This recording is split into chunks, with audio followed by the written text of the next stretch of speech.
Welcome to the Lift Oneself podcast, where we break mental health stigmas through conversations.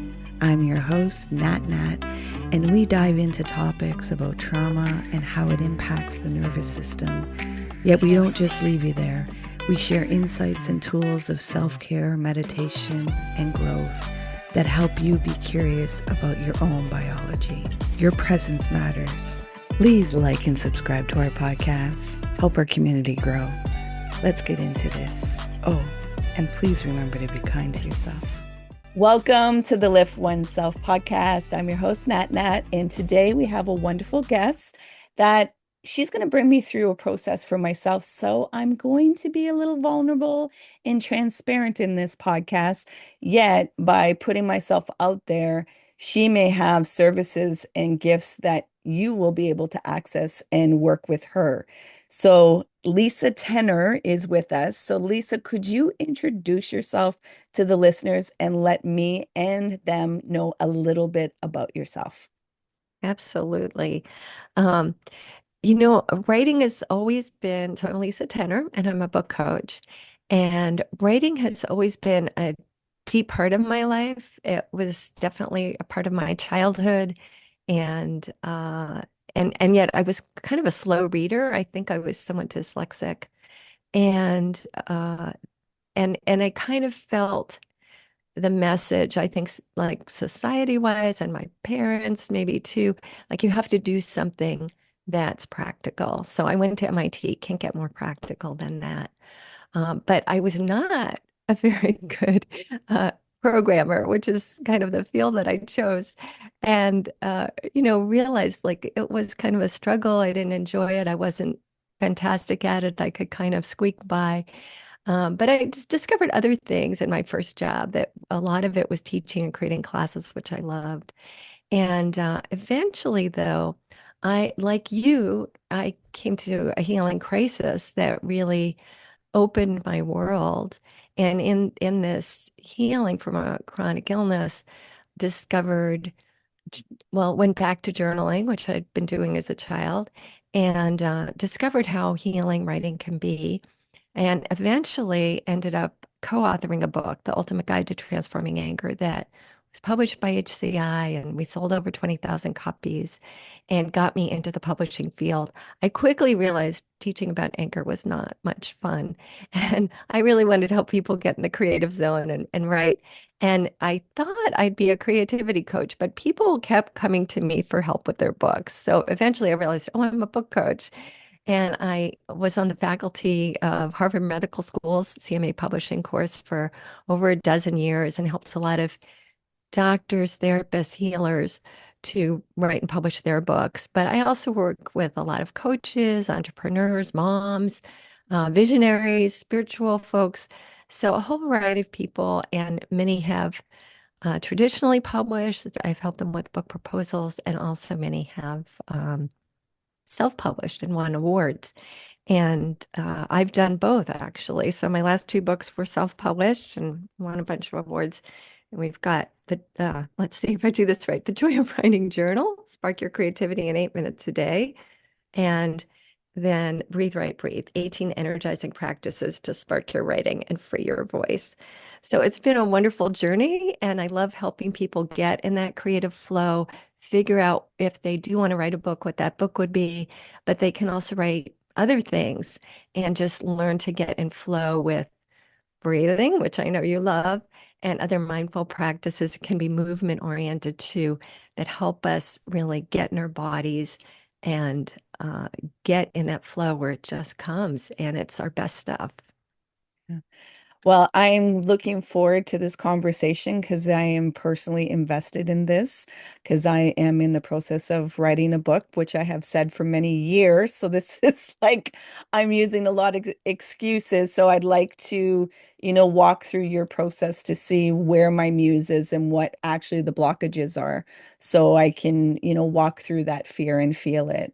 So before we get in, and I actually have some other questions that I want to Oh, pose to you to see what your perspective is. Yet, before we start, would you join me in a mindful moment so we can ground ourselves? I would love to. Okay. And for the listeners, as you always hear, safety first. Please do not close your eyes, yet the other prompts you're able to follow through. So, Lisa, I'll ask you to get comfortable in your seating. And if it's safe to do so, you're going to gently close your eyes. And you're going to begin breathing in and out through your nose. And you're going to bring your awareness to watching your breath go in and out through your nose. You're not going to try and control your breath. You're just going to be aware of it, allowing the rhythm to guide you into your body. There may be some feelings or sensations coming up, and that's okay. You're safe to feel. You're safe to let go. Surrender the need to control. Release the need to resist and just be. Be with your breath. Drop deeper into your body. Now, some thoughts or to-do lists may have popped up, and that's okay. Gently bring your awareness back to your breath, creating space between the awareness and thoughts, and dropping deeper into your body, allowing yourself to just be. Again, more thoughts may have popped up. Gently bring your awareness back to your breath, beginning again, creating even more space between the awareness and the thoughts, and dropping deeper into your body, being in the space of just being aware of the rhythm of your breath, that it might have changed, being aware of sensations. Now, at your own time and at your own pace, you're going to gently open your eyes while staying with your breath. How's your heart doing? Feels good, feels open. We don't recognize sometimes where 2 minutes of pausing and just doing a check-in with ourselves allows us to, really see where we are in our mental state, in our body, physicals, and be present in the moment. A lot of us are, to-do lists and carry on and thoughts and everything else, and we don't realize how it distracts us from the present moment. So when you were talking, you said like MIT and you dropped Harvard. These are no easy institutes to get into. Yet you had said that you had some difficulty with writing when you were younger. When did you recognize like fully and start trusting yourself, like I need to change the trajectory and path of my life? Um, in a way, the real change in trajectory, I think, came with that illness. So, like 10 years, no more than 10 years out of college. Um, and uh, I was, I had chronic fatigue. So I was really searching for solutions. And I found that the allopathic healing really had nothing to offer me except, oh, you could take a very low dosage of an antidepressant, and for some people it helps a bit, but as soon as you stop taking it, you're back where you started. And I thought, okay, that's not a cure. And I'm going for a cure. And I felt really confident that that was going to happen. So, I just searched and I found polarity therapy. I did other things too that were helpful, but that was probably the most helpful because it is an energetic and very holistic system. So there's some yoga in there, and there's nutritional things, and there's kind of that internal dialogue with different aspects of ourselves. And then there's the body work. So it was a really beautiful process, and it helped me so much. I decided to study it, not because I thought, oh, I'm going to become a healer, but I really wanted to understand it more because it was so mind-blowing. And that really was an introduction to a spiritual life. I think I'd found moments of that deep connection in nature and moments of it through creativity and certainly through writing, especially poetry. But it was really that work that opened me to a spiritual life. My father was very anti-religion and super anxious, and my mother was fairly anxious. I think there was a lot of trauma, Holocaust trauma programs trauma. So a lot of, kind of different trauma. I think maybe almost everybody has trauma in the ancestral field. Um, but there was uh, so there wasn't like an openness, I think. I think my mother found her spiritual nourishment in painting. She was a watercolor painter, but I really didn't find it till I found polarity therapy and that found it.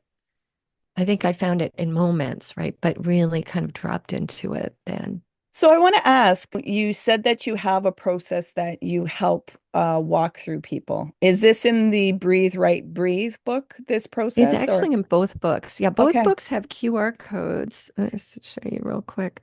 But both books have QR codes that you can scan with your phone, and it's like getting a workshop in a book, or even like a long retreat, um, where in each chapter there's some practice, and a Breathe Right Breathe, especially every chapter, there's either a video or an audio meditation that takes you into a practice, and then afterwards a whole lot of prompts that connect. There's also stories in it too, but it really helps you kind of tap into that creativity with ease.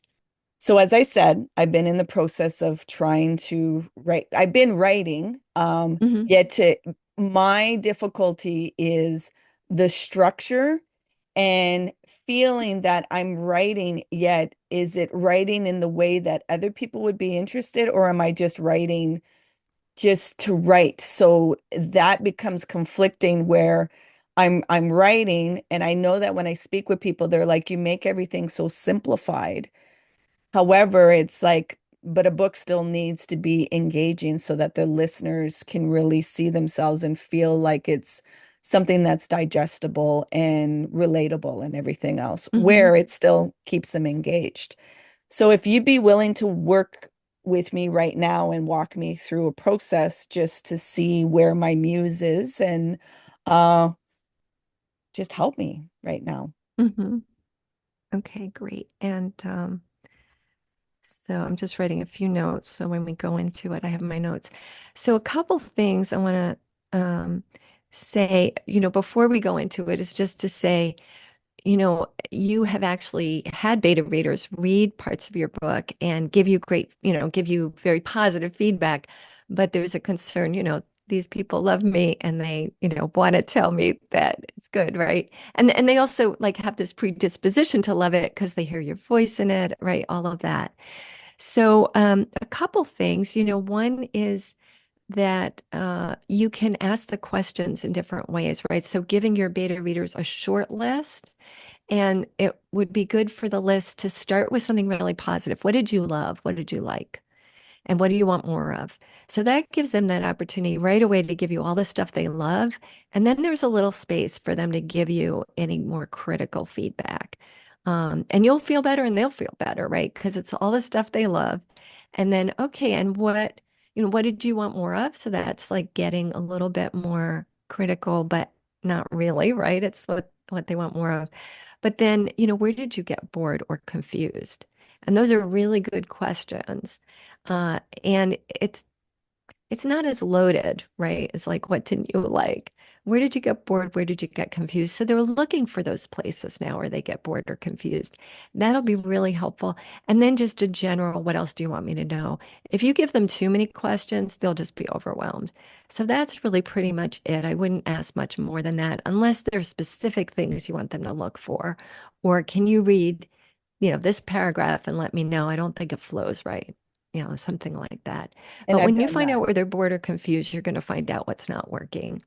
So that might be really helpful in getting that deeper beta reader feedback. But also having an editor is really helpful because an editor is going to be able to say, okay, I want you to go deeper. So here are some questions to answer, right? Like, here's how to go deeper. And, even somebody who's written a lot of books, I had actually three different, this book was super fast, like took less than a year to write. And actually like the bones of it were written in just a few days. And then, then I kind of worked it. But this book, I took a long time. This other book came in the middle of it. And I had three different editors at different times because my needs were different in those spaces. So working with editors can be really helpful to get your best writing out because they know the anatomy of writing. They know the things that will really make it work, where a reader will know some things, but they're not going to be able to maybe take you to the same place as an editor. So at some point, it's really helpful to work with an editor or coach. Um, or somebody who does both. So those are like a couple things just on the, kind of more practical level that I want to offer you and your listeners. But then let's also see what your inner muse, your creative source has to say about it, because that's the practice that we're going to do is a guided visualization to connect with your muse. Um, and definitely, when you're saying structure and flow, like those are important too. And that's a reader might be able to help you a little with that, but that's where I think an editor or coach is going to be especially helpful with structure. But your muse can help too. So we'll ask your muse if there's something about structure that is going to be helpful right now. And the other thing, I hope it's okay to mention, but before we got in the podcast interview, you did mention, I think, something about confidence, right? And not feeling confident. So that is really key. And, everybody has that, almost everybody. There are probably people who don't, but even the people who seem to have at least like those super confident people, often, especially if they're narcissists, they actually have it in spades, right? They really uh, have underneath this lack of confidence, right? Or some kind of Insecurity. vulnerability. So it's really important to interact with that aspect and see what does it have to teach us. And by going deeper with it, you're always going to find gifts, right? And your book is largely about those gifts that we get when we go deeper, and and also more clarity about what you need to feel that confidence. And sometimes even the muse will just like give you something energetically in that moment that's like, oh, I can feel it. And that can really help too. So let's see what the muse has to say if I have your permission to go there. You do. I just want to, what's clearly coming through for me right now is always needing a sense of validation. Because Hmm. when I was in school, in my elementary classes, I was always told that I was stupid and that I wasn't putting effort and don't go into writing. So I Mm. understand that this is Wow. a really deep ingrained belief system, and I know it. Yet viscerally in my body, I know there's still defense mechanisms of believing that. Hmm. So as soon as you said, like, I still look for that validation, it's like, it's not good enough. Like, you're just saying that because you want to appease me. Yet Hmm. those questions that you've just posted, um, gave to the listeners, those are things that I asked them to look for. And they did give me back feedback of, I didn't understand this. This wasn't clear. Great. Can you change that? So, and still for me, that confidence of why would they, tell you that's something that isn't of value and whatnot. So I understand that a lot of it is the ingrained belief systems and that wound within myself of not feeling worthy and the validation. Yeah, because of course, like in wanting to support you, they, especially when you give them questions like you did, especially if you gave them the opportunities first to say what they love, then most people are going to be able to say, okay, it's going to be helpful to her to tell her where I was bored or lost or confused. Yeah, and not everybody, there might be some people who really find it hard to do that, and that's okay. But I'm sure you got, it sounds like you got a balance of feedback, so that's good to know. Um, and I just wanted to talk a little bit about that, told you were stupid, don't go into writing. We're usually not taught what really makes great writing, and we might be taught, kind of that um, sort of formula about proving something in an essay. And that's not really great writing. Great writing moves us emotionally. Great writing is transformative, it's cathartic. It changes something within us, right? It might move us to action and and to more change and healing. And so that's really great writing. So great writing really connects us with emotion. It connects us with sensory detail. It makes things come alive. And we're not taught that in school, or if we are, we're taught it at usually a fairly surface, superficial level. And so, it's actually not your fault if your writing wasn't that good, because it probably was partly due to that, really not learning what really makes good writing and not having a teacher who really asked the right questions to help you go deeper, because they didn't really have that, right? And also, society has given us so many ways to feel muddled or confused or to protect ourselves from knowing. And if we protect ourselves too much, we're not going to write that well, right? We Mhm. have to be willing to go to those uncomfortable places in our writing, even if we end up not sharing those parts. We have to be willing to go there. And then we can always say, this part I'm comfortable sharing, this part I'm not, for whatever reasons. Might be protecting someone else, but giving yourself the space to say it on the page and decide later what you're going to share or not share. So that's also a really powerful piece. But we're not taught that, and there's so many directives not to do that, right? Don't feel. So that's going to come into play too. And sometimes you want to just journal about what's coming up or what's in the way so that you can go deeper with your writing. So so that's another exercise you can give yourself. Thank you. Okay, so now we had a lot of talk. You ready to meet Yes. your muse? Okay, Yes. excellent. So I'm going to invite you now. And for listeners, um, you may just want to listen and experience what it's like to kind of be the observer in this, right? But also feel free to look for where you might have a similar experience, like, oh, yeah, the muse is saying this, and I think I need to do that too, right? So, see, there might be some armchair healing for you here, or transformation, or something to explore.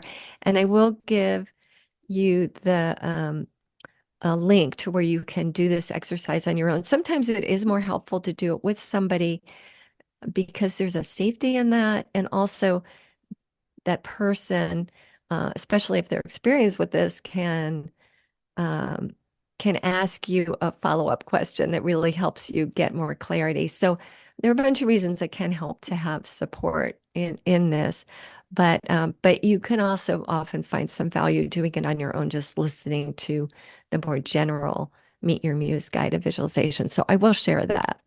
Okay. So it's something people can listen to later and try it themselves. And for the Okay. listeners, just let you know, I'm very vulnerable and I'm scared because I'm like, what's going to come up and what's going to be said? Yet I Mm, know that it's just the fear that's, blocking the vulnerability. So this is what the work looks like of being transparent and willing to be honest with yourself. So I'm looking forward to this. So I'm great. all yours, Lisa. Okay. And I also want to say you're in charge. So if at some point I ask a question and what the muse is saying feels like, you know what, this is a piece I don't want to share, you can say that. Of course, you can edit this too. Yes. But it's important, I think, if you're going deep to really feel safe. So Yes. just know, you can say, you know what, I don't want to ask that question of my muse. I think I'm going to be mindful enough we won't go there. But I can go there. I'm fine. yeah. I Okay, understand great. safety. I just said that so because a lot of people will look at me and perceive me as strength and I don't have Mm-hmm. any fears or I don't have this. And because of the work of space holding for others, they'll forget like I'm human too and I have my Mm-hmm. own processes. So I just want to make it more relatable that it just we can perceive something and I'm just giving a little bit of detail of what's going on internally. Yeah, yeah, no, that's really helpful. And I'll say that having helped hundreds of people write and publish their books, and having done several books myself, uh, I I still, feel that vulnerability too. And there are points where I think, why am I writing this? Who's going to read it? Or I'm not an expert on, whatever it is I'm writing about now, especially if it's not writing.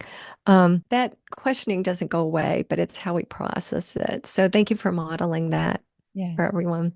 Okay, ready. So I invite you to get comfortable in your seat and feel your feet on the floor. Allow your back to gently straighten, your spine to gently straighten, not super straight, just what's comfortably straight, neck lengthened perhaps and chin tucked. And you might even want to smile or just feel your whole body relaxing. And we'll take a deep breath into your belly. And you might want to release with a sound or a sigh. Ah. And again, breathing in and releasing any tension around these issues or challenges around writing your book and expressing yourself and really bringing your voice out there in the world another big way. So just releasing, you can imagine just letting that tension go down through your body, through your legs and feet, and deep into the earth for composting. And now I'd like you to breathe in again. And as you exhale, imagine that you're walking along a path in a meadow. You're going to meet your muse in the woods where your muse is waiting. And as you walk this meadow path, just notice what you see or hear or feel or smell or sense. And normally I let people just go into that feeling. But if you want to share with listeners, it might make it come alive more for them. So, let us know. What are you observing as you walk that path in the meadow? I'm feeling flowers and greenery. The path has some rocks and sand. I can smell the ocean. I see pink flowers to my left, and I see some insects or something on the side to my right, while some of the bush is high up to my waist. Yet there's this little path that's been carved because people have walked it. And I just feel the moistness of the vegetation, the greenery. Beautiful. So here's a question then. Do you feel like you're heading into the woods or heading onto the beach? Onto the beach. Okay. So, well, course correct. And see the beach in front of you. And as you get closer to the beach, notice what changes. Is there a change in temperature, a change in There's maybe this openness. There's openness? openness, and there's more wind, yet feeling the sun more. Yet there's just this Beautiful. vast openness that's felt. Wonderful. So now let me know when you're on the beach. I'm on there. Okay. And there may be some place that your muse is meeting you, like it could be a little cottage on the beach, but it may also just be like a log that your muse is sitting on, or your muse might be standing by the water. So just look around, and your muse can show up anyway. It can be symbolic, it can be I see a um, blanket. a blanket. Okay. So go towards that blanket, and is the blanket your muse, or is your muse showing up on the blanket, or what do you I notice? feel it, an image on the blanket waiting for me. Yet it's not Mm, a tangible, like I see a silhouette, hmm. yet it's not a concrete, like physical person. Yeah, beautiful.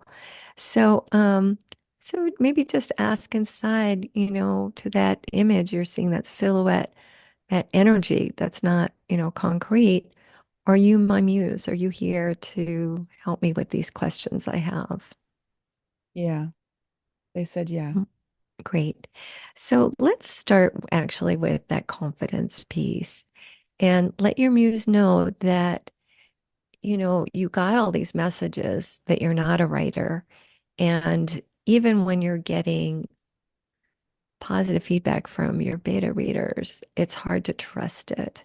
What does your muse want you to know about that? That they understand how I'm feeling, yet it's not the truth. Hmm. Can you take that in?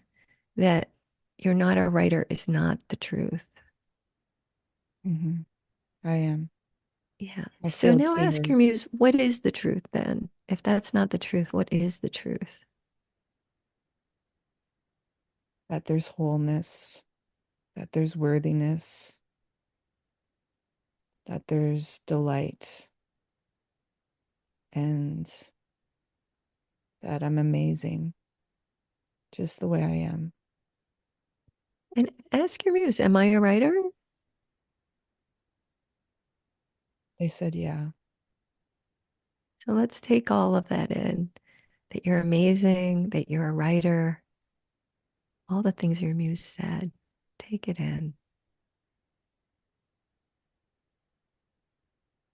So, how do you feel now in terms of needing validation? And it's okay if you still need it. Like, do you, Being in this presence, it's like a part of that muse hmm feels like it's a part of me that's been outside of me that wants to integrate into me. mm, Because as soon as I was around that presence, the tears came up and that vulnerability felt the empowerment. And it's like, I've just been waiting for you to let me be in, if that makes sense. oh, that's really beautiful. So, how do you feel about inviting that part of you to really merge and maybe ask that part of you, is there a particular chakra or a particular place in your body it wants to enter through? And it's If, through my stomach, it wants to come in okay. And right at the so, top, right my at the top solar of your plex. stomach, Yeah, my solar solar plex. plexus. So, how do you feel about really inviting that part of you to come in through your solar plexus and merge? I am. Beautiful. So, I'm going to let you stay with that and you just tell me when that feels complete.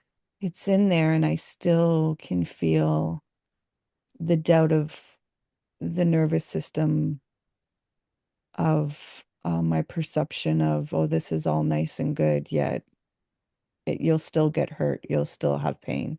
You're still not that good, that not hmm good enough feeling and sensation. hmm Yet that energy of the muse is staying in there hmm and not coming out. It's being in there and settling it. hmm So just notice that part of you that's saying, there's going to be pain, it needs to protect you, you're still not good enough. And that aspect of you that you just invited in that tells you you're amazing, that you're a writer, and that wants to be integrated. And just notice those two parts. They're two parts of you, and try to just notice them without judgment, without having to do something necessarily. Just be with them for a few moments. And again, you can tell me what's going on if that feels right, or you can be silent if that's what is needed. I can feel the two frequencies of them. There's like, and it's funny, the muse is like a dark, shadowy entity, not in a frightening way, just as a powerful way of understanding it, its fluidity and movement. Mm-hmm. And it's very faint, yet very prevalent of its frequency. And the part of the nervous system that doesn't feel good enough just has this moving vibration in Mm-hmm. it. And I can feel the two of them like coexisting with each other, Mm-hmm. where there's one part that has one frequency and the other part is just a solid frequency. Mm. And I'm just going to share briefly, and you don't, it, yeah, normally I wouldn't necessarily do this, but because we have listeners, I feel moved to say that, dark is associated with the feminine. It's associated with mystery. It's associated with uh, that place of creation that's before creation, right? The void. And we're scared of it often. So it's not surprising in some ways that your muse, like this is a powerful muse that shows up as a dark energy and might even be somewhat associated. And I don't want to project that onto you, but just if it feels right, might even be associated with the void before creation, that space that allows creation. So that's a powerful muse, if that is what we're connecting with, which sounds to me. So just ask your muse, what's needed right now? Is this something you can process offline later, or do you need to stay with this a little longer? What do we need right now? The word believe, the word believe within myself is prevalent. And Mm, I've done a certain process so long that I'm staying plateaued there. And now I have to release and walk through and just believe in the path that's not seen yet. Trust, trust in hmm my abilities and trust in the guidance. And there's a very, that muse entity is just very confident of trust. It just trust. That's all. mm. Just trust. It's funny as you speak, I'm looking at your sign that says breathe, and I almost wonder if you want to add believe or trust below it as a new word to really embrace. So, we kind of went to the deepest part first, and I As I always almost do. wonder, what's that? As I always do. Yes, yeah. So does it feel right to ask some of these more surfacey questions, or does it feel like, just honor that we went so deep and let this settle before asking the other questions? Like, what Whatever does you your muse feel. want? Um, it's open. Okay. All right. So, you had a question about structure and flow. Is there anything your muse wants you to know at this moment about the structure of the book right now? And if there's something particular needed, or does the muse just want you to get some um, support from an editor or coach, or does your muse have some suggestions right now of, we'll do this and this, and the structure will flow better? What does your muse say? The word overanalyzing is prevalent, and it's also stating you have to be vulnerable to ask for the help. Hmm. So, can you connect with that part that feels like I can't ask for help, or that doesn't feel safe, or I'm not going to get the right help, or whatever it is that's going on? Like, what's going on about getting help that uh, I'll be doesn't? ridiculed or rejected Mm. and told it's So, not good enough. And the idea that I have, or the feeling and sensation of trusting, mm. that will be bursted because it will be ridiculed. So that's actually really important information. Again, I'm going to do some things I wouldn't normally do in this exercise. I would wait till later, but I think for your listeners, it'll be helpful. And I'm not sure I'll remember to say it later. So that part of you that's saying I'll be ridiculed, that's a really important part that wants to protect you. And you know what? There are editors out there who will tear things apart, who are not going to tell you what you're doing right. They're just going to tell you what they see as wrong. My husband was talking about this Pilates instructor. He tried two different instructors just to see who he liked better. And one is like, oh, yes, you're doing this right. She's always telling him what he's doing right. And then she'll give him some specific instruction that's going to help him do it even better. And the other one is like, no, no, you're doing it all wrong.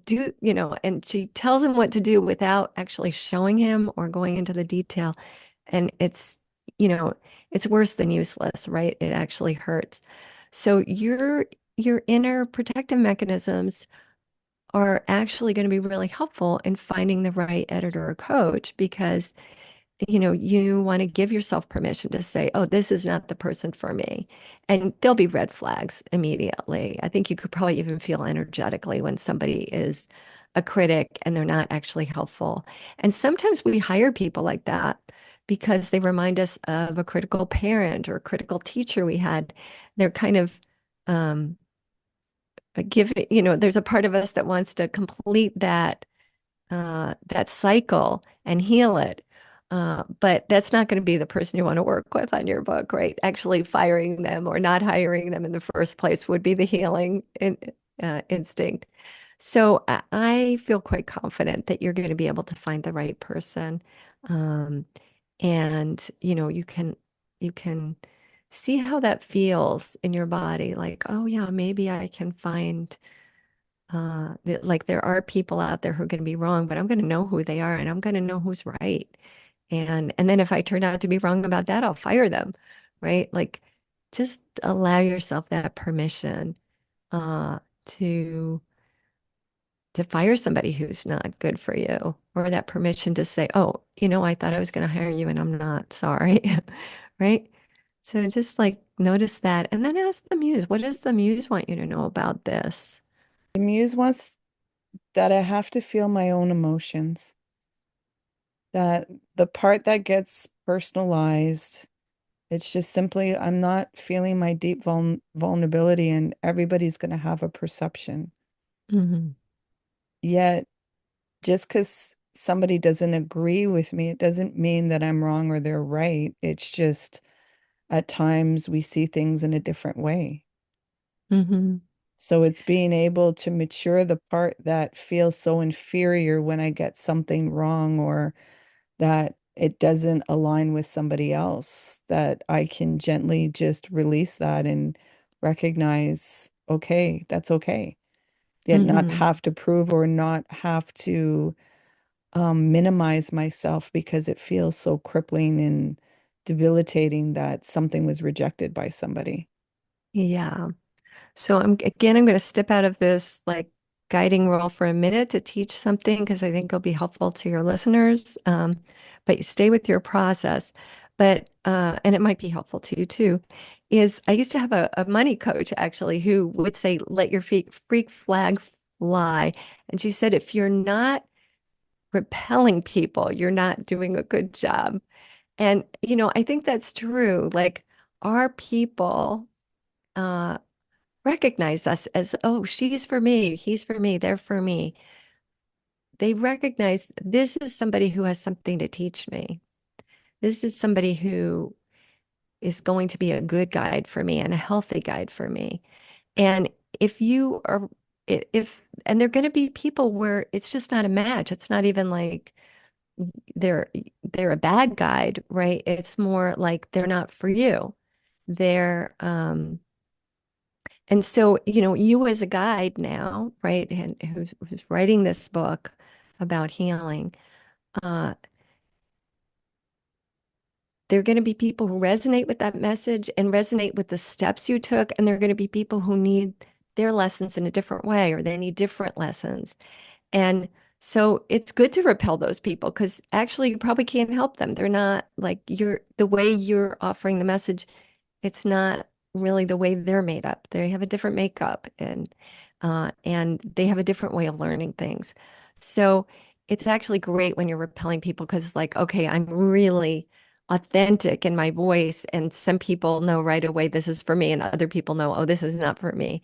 So it's actually a great thing to be repelling some people. It's like a message that, oh, you're probably on target, unless you're repelling everybody, and then there's a question to ask yourself. But I'm sure that's not the case with you, given the feedback you told me you're already getting. Yeah. And I So, also, there's a message coming up for me that I'm trying to write to a certain people to convince them, where the muse is mm, like, let go of that. You're hmm needing to write for the people that need it. mm, yeah. That's like such a lesson in life that when we're trying to convince people, we're not really meeting them like as equals. We're not really meeting them in a fully open way.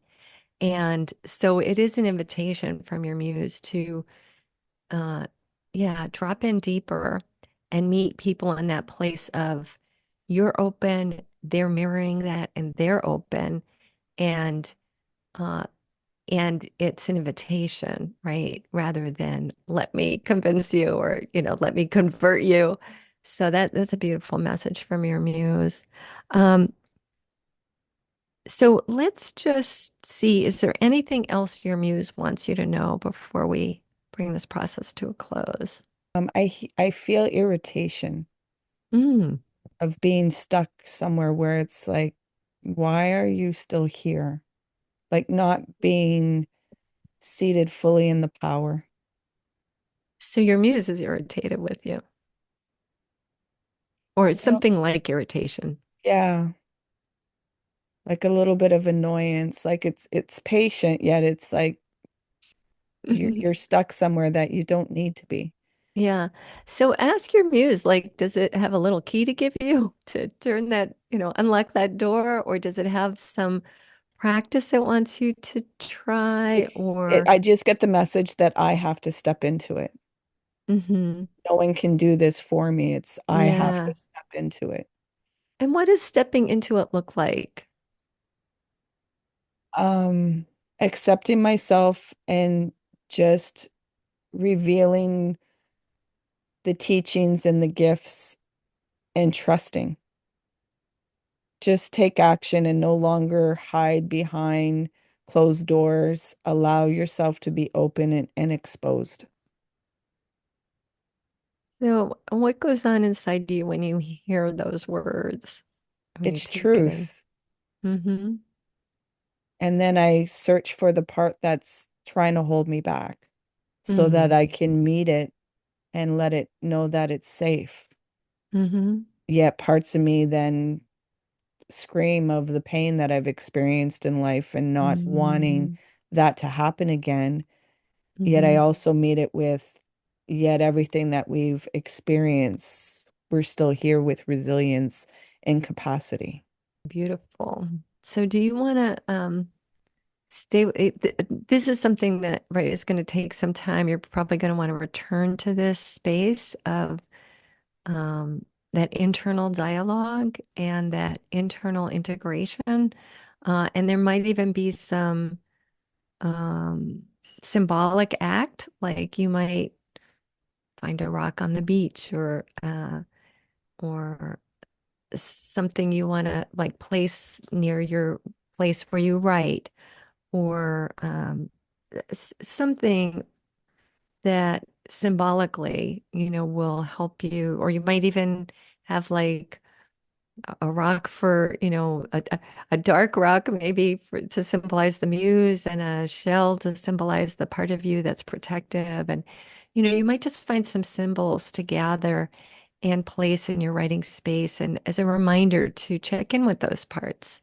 Does your muse have a particular sort of ritual or symbolic thing it would like you to play with to stay with this process? There's a rock that I have that I use, and it's a smooth rock that was given to me.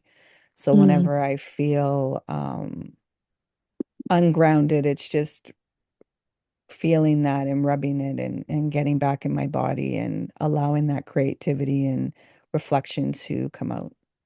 So it's beautiful. interesting you said a rock because I do have a rock. Sorry. So let's stay with this another moment, because I like to guide people to just see if you have any more questions for your muse before we end. No, it's integrated in. Great. Oh, beautiful. So thank your muse and know that you can come back here at any time. When you're ready, you can exit the way you came into that back onto that path. So leaving the beach, going onto that path through the bushes and the flowers, back into that meadow. And whenever you're ready, you can open your eyes. Yeah, so do Thank you want you. to say anything? You're welcome. Very powerful, very vulnerable as you create a space of safety, of inquiring, yet you also gave information. Like it was a little, um, because I've done the work, so it's more easier for me to be vulnerable and speak my process. Yet as soon as I like saw the dark image and saw it, it was like, okay, I feel it this way, but other people might interpret it a different way. Hmm. Yeah. And having that, information of feminine and the dark void, the way I go so deep with people, some of them, they're like, okay, I'm drowning with you. Like, I don't know. how deep, like you, and I've been told that most of my life that I think very deeply.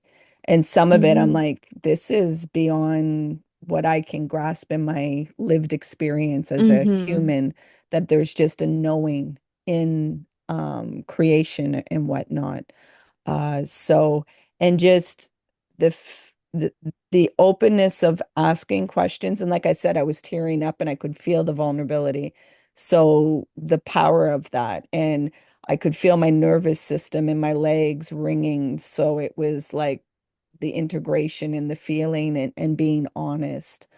So it's a beautiful process of visualizing, yet being in your body, of really asking yourself some really deep questions that it's hard to be honest with ourselves. It's difficult Hmm. to be truthful, especially when we have these protective mechanisms that are ingrained in us.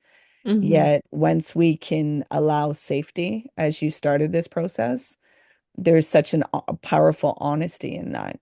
It doesn't mean everything goes away. As I said, it's like, yeah, it's great that you feel this and you know this, yet it's just walking this path of change now, and Hmm. to doing, one moment at a time, of choosing differently. Yeah. And writing, it's associated with self-expression, right? Throat chakra, if we want to go to the energetics, and with creativity, so second chakra. Um, and other things too, but I think especially those two areas. And so, if we have some challenges in those areas, that's going to um, kind of force us to work with that, right? And to see, well, what's there, and to move through it, and maybe overcome or heal some aspects from the past, or even aspects from the ancestral field, that we've inherited. Uh, so yeah, it's part of the work. And I Yeah. also know that, especially when somebody's working on a book that goes deep, right? Or is about healing, the book is going to force you to go back to that territory where you're very vulnerable, so that you can remember what it's like, and you can write to your readers from that place of knowing again, like that vulnerability or that fear. And so it helps you write better, because you're meeting them where they are, because you're really remembering, like, oh yeah, this is what this is like. So you write a book on anger, you're going to get angry. And if you Yeah. write it with co-authors, you'll get angry at each other. There'll be opportunities for conflict and healing. And Yeah. that's a good thing. Yeah. I want to ask you, I'm mindful of time. I just want Mhm. to ask you your perspective. Now that AI is here, do you feel that Mm. that's a useful tool for people, or it could do damage with the creativity? Yeah. So, I have very strong feelings about AI, and I know there are people who love it and say it makes them so much more productive. I think AI is dangerous. I think that I don't think it's created from a place of like totally helping humanity. I think it's coming from a place that's somewhat nefarious, and actually about taking away our humanity, making us less independent thinkers, less creative. And uh, I I think people are fooling themselves. And, yes, it might save you time in the short run, but I think it is not a good thing for humans. And that if we go too far with that process, um, we will end up really, and we've already gone pretty far. If we keep going in this direction, I think it could, really endanger us. So yeah, I think go out in nature and feel the rhythm of nature, feel the connection of life. AI is not life. It's something else. Uh and uh yeah, I think AI is dangerous. So my personal opinion is uh trust in the kind of thing we just did. Trust in your own innate creativity. It's so much more, it's a totally different feeling when you connect with your inner creativity. You and you heal or you overcome something, you feel transformation, that AI can't give you that. Hmm. And that's where, that's the pioneering. That's being on the edge of n what's next in our evolution. And I think AI is choosing a path that is not really about our evolution. It's about something else evolving that actually is less human and therefore not love-centered. AI is not love-centered, and love is what's going to save us and save our planet, and that frequency. So the more we heal and the work you're doing, the more we show up, and the more we show up as creative beings, and the more we open our hearts, that's what's going to change everything. And we're awakening, and that is happening. So don't let technology interfere with that and take that away from you. Really carve out time for nature, for love, for living, even in those hard places, right? And go for that walk where you're feeling crummy, but go for that walk in nature. Don't, go on to AI and do something. So, yeah, with writing, I can see how tempting it is. Like, oh, I'll just do this one thing. I'll just work on my outline with AI. But there are a lot of reasons not to do that. Okay. So So that's I was definitely on my soapbox. So it's okay. That's why I asked you. Everybody has a different perspective with it. yeah. Like for myself, I use it sometimes to be an editor. Like I've already done my creativity and everything else, and I'm asking it, okay, well, still keep my tone still, but just evaluate this as an editor would, or evaluate Hmm. that, or different little things. But I totally understand what you're saying about the creativity. If you have something write everything for you, then it's not your own language and it's not coming from inside yourself. You're really feeding into the system that wants to look academic and polished, and it makes sense and get approved by people, where it's like, no, innovation and pioneering is going to challenge some thought provoking and have, critical thinking in there where, Hmm. AI. So that's why I asked the question, because everybody's going to have different perspectives with it. And I'm open to all of that and Hmm. hearing what the perspectives are and everything else. It's not one or the other. It's recognizing. And yeah, for sure, technology is taking away a lot of our humanity. As I tell people, we're cyborgs. See any human that really isn't tethered to technology in some kind of way, either their phone, their computers, they Hmm. have, like, I don't have it, but those Google things inside the home, Oh and yeah.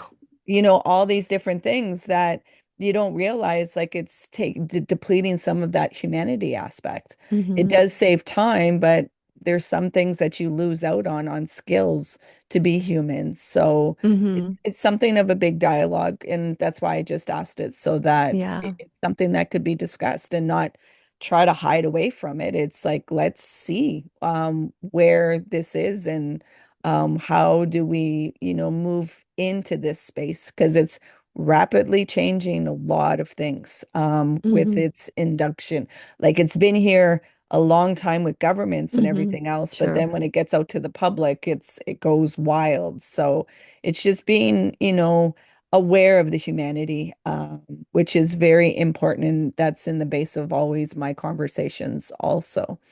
So now that you work this whole process with me, I'm sure many want to know where they can find you, Lisa. So could you let them know your website, what your offerings are, and where they can find the books? Absolutely. So it's lisatenner.com, lisatener.com. And they can find my books on the website, but Amazon is probably the easiest place to buy it and write a review if you find it helpful. Um, and I do practices like the one I did with you. So that's, if people are feeling, well, I'm a little stuck, I need that. They can reach out to me, lisa@lisatenner.com, or there's a contact form on the website, and we can do that practice together. I also have classes, sessions where we get in creative flow with breathing and quick exercises that really get us into that space of creative flow. And then we write and we set intentions, and then we write for like 45 minutes. We do a little bit of Q&A or laser coaching, and then we move back into it. So it's a 2 hour thing, and we do it twice a week. Some people come once a week, some come twice. But if you want to get some writing done and want support, want to feel that safe space to really explore and go deep and write your best stuff, this is a wonderful way to do that. And you also have access to all my self-study programs for writing a book and things like that. So for a lot of people, that's a great match. Um, and yeah, and then, I help with book proposals and editing and things like that as well. So I'd love to hear from your listeners if they are interested in writing a book or writing other things as well that bring your book, get your writing done program can be for other types of writing too. Yeah, I will definitely be reaching out to you after this so that I can be supported and get some feedback and everything else. This has been an Wonderful. absolute delight, Lisa. As the universe always has it, you things show up exactly when you need them. And I needed this process to really just go deeper within myself. And I want to thank you for the alchemy. As you said, you had a chronic fatigue and you did the alchemy. You took those impurities and you've turned them into gold, yet you've not kept it for yourself. You're sharing it with others. So thank you for doing that alchemy. Thank you. And I'm excited about your book. I want to read it when it comes out. So, or maybe I'll get to read it sooner, actually, right? But I look forward to that. It sounds to me like something that's so deeply needed, like the kind of thing I wish I had when I had that illness, right? Please remember to be kind to yourself. Hey, you made it all the way here. I appreciate you and your time. If you found value in this conversation, please share it out. If there was somebody that popped into your mind, take action and share it out with them. It possibly may not be them that will benefit, it's that they know somebody that will benefit from listening to this conversation. So please take action and share out the podcast. You can find us on social media on Facebook, Instagram, and TikTok under LiftOneSelf. And if you want to inquire about the work that I do and the services that I provide to people, come over on my website, come into a discovery call, LiftOneSelf.com. Until next time, please remember to be kind and gentle with yourself. You matter.